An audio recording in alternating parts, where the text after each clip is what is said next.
There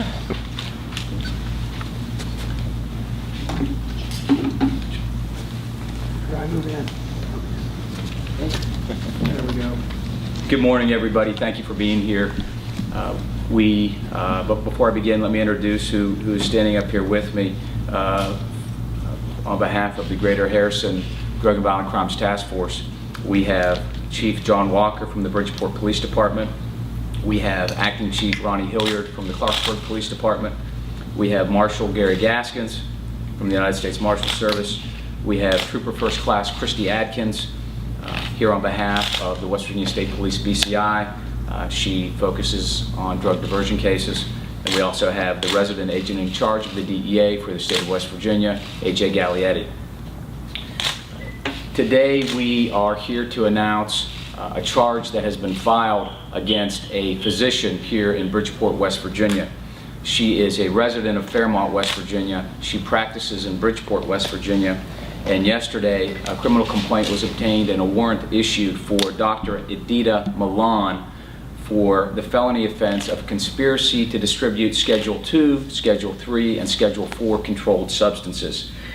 The gist of this complaint is that Dr. Milan was over-prescribing prescription pain medication to individuals for non-legitimate medical reasons.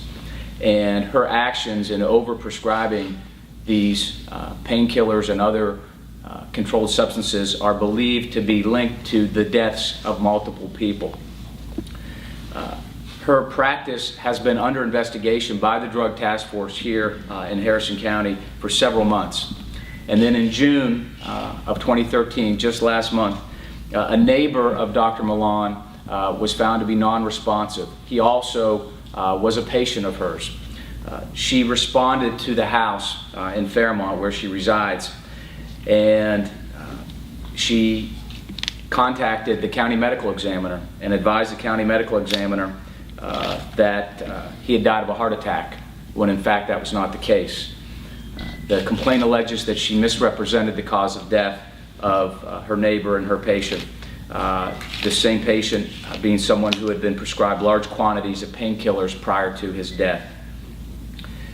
It's also alleged in the complaint that was filed yesterday that she conspired with another person to throw away many of the decedent's pill bottles in order to conceal her connection to the person who had died.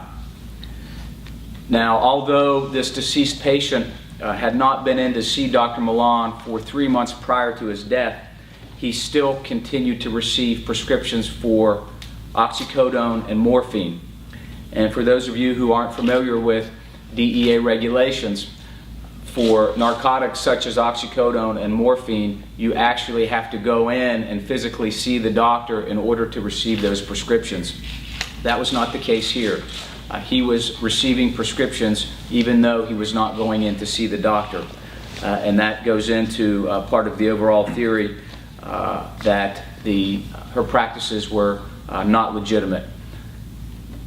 According to the complaint that was filed, a review of state health department records was conducted by agents, and it revealed that in 2010 and 2011, 3 other patients of Dr. Milan died as a result of overdoses from pharmaceuticals that she had prescribed.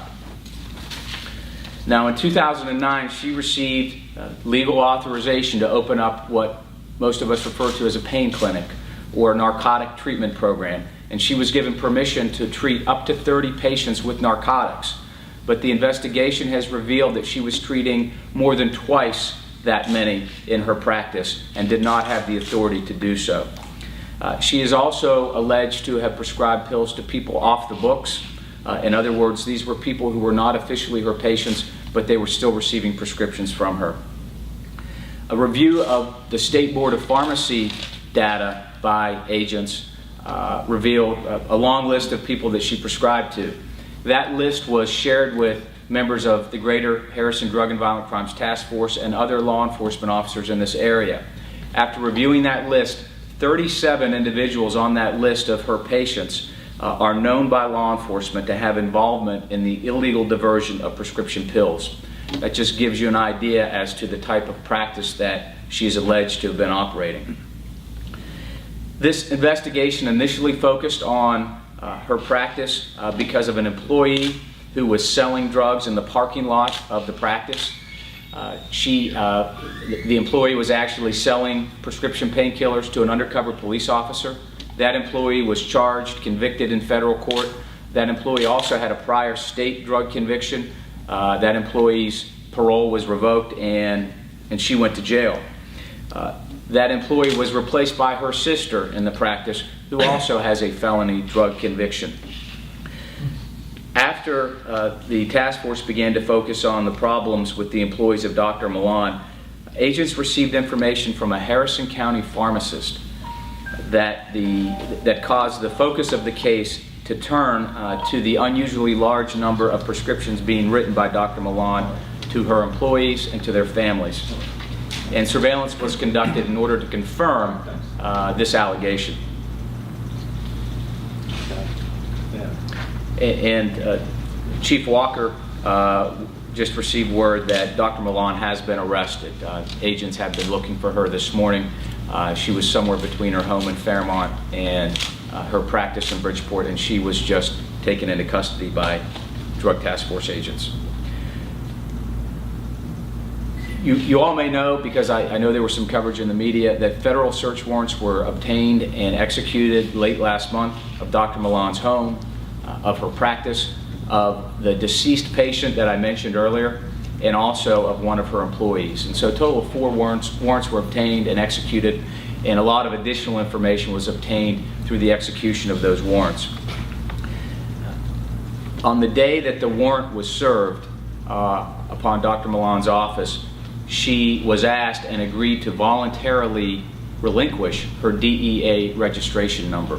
That's the number that permits a physician to prescribe narcotic-controlled substances. She voluntarily gave that up for the time being. We'll have to see how this case plays out to see if that is a permanent relinquishment of her DEA registration number. But as of right now, she does not have the ability to write prescriptions for controlled substances such as oxycodone and morphine and other narcotic-controlled substances. As a result of the investigation and the execution of the search warrant at her office, hundreds of patient files have been taken, have been seized by investigators, and we understand that many of those patients need to get records or copies of those records in order to go find another doctor for treatment. And we would like the public to know, and her patients, that if they wish to receive copies of their records, they may do so by sending a written request to the U.S. Attorney's Office in Wheeling at P.O. Box 591, Wheeling, West Virginia 26003, and include their name, their date of birth, their address, and their phone number. And then they will be contacted so that arrangements can be made for them to pick up copies of their records. They will have to show a photo ID when they pick up their records, and we'll make it as easy as possible for those patients to come and pick up their records so that they can find another physician if that's their desire. I'm going to now turn things over to Chief Walker. Thank you, Bill. Bill pretty well summed up the situation with great detail. And as you can see, a situation like this is going to take hundreds and hundreds of man hours, and the recovery of the documents and so forth is going to only create additional man hours to further the investigation, which it will be an ongoing investigation. And this is a perfect example with the reorganization of the Greater Harrison County Drug and Violent Crime Task Force, and with the additional resources that we've gained, what we can do. To investigate this type of an incident is very difficult, and with the resources that now serve on the task force, we were very successful doing that. So my appreciation goes to them and the community for their patience, because I know that most of us have received numerous calls about this individual, and we're glad that it's moving forward, and we thank you. Thank you, Chief. This case is a great example of state, federal, and local agencies coming together as part of this task force to aggressively go after anyone who might be involved in this type of activity. Unfortunately, in this case, it's a medical professional who basically was hiding behind a medical license in order to traffic in prescription painkillers. And so this is an important day, an important case for this area, not only for the safety of the community, but also to show that this task force is prepared to aggressively pursue anyone that might be involved in illegal drug activity. It does not matter if you're a physician, doesn't matter if you're a street-level drug dealer. We'll go up and down the chain as far as we have to go in order to try and prevent and go after and attack the drug problem here in north central West Virginia. At this time, we're all available to take any questions that you may have. Attorney Ellenfeld, did this investigation start prior to the reformation of the drug task force, or does this go back pre-configured? Parts of it go before, started before the drug task force was reconfigured. In particular, the employee that I mentioned, who they were investigating, who they believed might have been selling prescription drugs in the parking lot and in other places to an undercover officer. It continued after the task force was reconfigured and really heated up in June when this patient of Dr. Milan's passed away. Perhaps for some of us drug novices, maybe explain a little bit of the schedule. What are some of the Schedule 2, Schedule 3, Schedule 4 narcotics you're talking about? Sure. The real expert on this is A.J. Gallietti from the DEA. But Schedule 2, what you typically see in this area and in the district is oxycodone. You also see morphine and other highly addictive narcotics. Schedule 4, the one that I see more than anything else, is the brand name is Xanax, but the ingredient is alprazolam. That's something that we see on a regular basis. Someone want to help me with the Schedule 3 that we see? So obviously prior to that, there was an investigation that was done involving controlled purchases from this employee. Did the task force use a lot of surveillance equipment, undercover stuff? Yes. Did they use it in June, once they started investigating her, or was that more about seizing records and that kind of thing? Yes. They did. How helpful, if any, was this RW in the investigation? Did this person cooperate? I'm not sure. I'm not sure if this person was a key component to getting us to where we are today. As I said, she was convicted and replaced in the practice by her sister. And her sister's a felon? Her sister's a felon. So isn't that a crime as well? To be working in a practice like that? Did she misrepresent her? Did the sister misrepresent her criminal history to the doctor? I don't know. We know she's a felon. I can't stand here and tell you that Dr. Milan knew she was a felon. What's the motivation? Financial. Okay. Do you have any idea about how much money? I think the investigators probably do know amounts that are involved here. I'm not familiar with those as I stand here today, but we believe that the motive was financially based.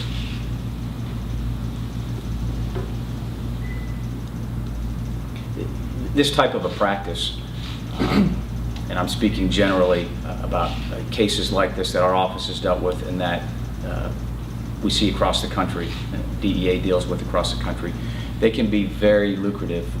There's a lot of cash involved in these types of practices, generally speaking, again, in which doctors who operate like this require people to bring in cash, to be seen, basically just to get their script and go out the door without very much medical attention being paid to them, without very much examination going on and treatment.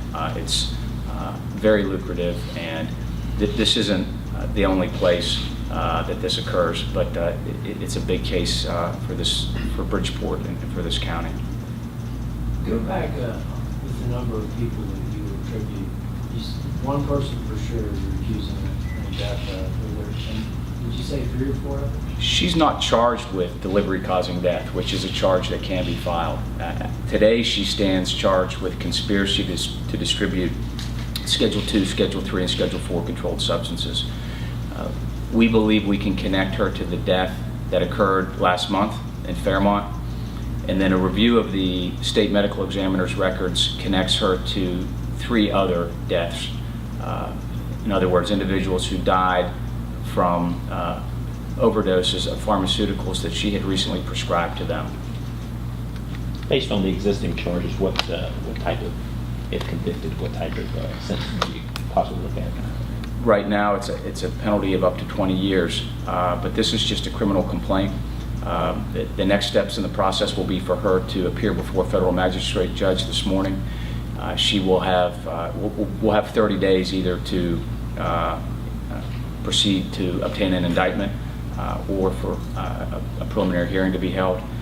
And it's possible that additional charges could be filed.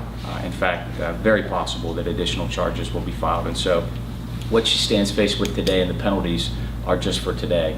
As we continue to pour through the records and gather information from other sources, I think he might see that other charges come along with this. Also related to possibly the IRS, when you comb through the more records? Whenever there's a lot of money involved, that's certainly an angle we're going to take a look at, the financial angle, whether that might be involving failure to pay taxes or structuring of deposits or other types of financial related charges. Right now, there's none of that. It's just the one drug count. We wanted to, today's purpose was to get her arrested, basically put an end to what she's been doing, and then move forward with the criminal justice system. Would you describe the people that she was over prescribing to as potentially dealers, users, or a combination of both? Yeah, I mentioned the 37 people that were identified from the list from the Board of Pharmacy as being people that our drug agents believe are involved in the illegal diversion of pharmaceuticals. That might mean they're a dealer, that might mean they're an abuser, but they're lumped into a category of people that they're aware of, they deal with, they hear about either because they've had direct contact with the people or they hear about it through debriefs and other types of intelligence gathering. There's another practice in that building. Are they involved at all? Okay. No.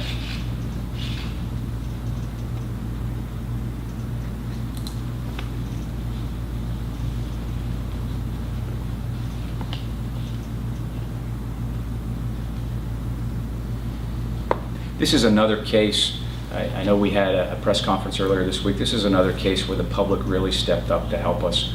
I mentioned the Harrison County pharmacist who came forward with information. Most of our medical professionals are very good, very ethical people who want to do the right thing. And in this case, we were fortunate that we had medical professionals come forward and provide us with information that was useful to us. And so we appreciate that.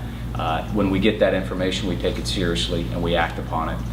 The matter was already under investigation when this particular pharmacist came to speak with us, but that person obviously saw that there was a problem, and we appreciate that that person shared the information with us. You guys gotta have questions for somebody else up here.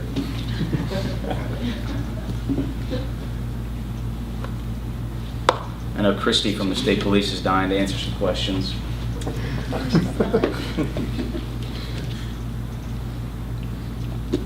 Okay, if there's nothing else. Thank you very much. Thanks. Yeah.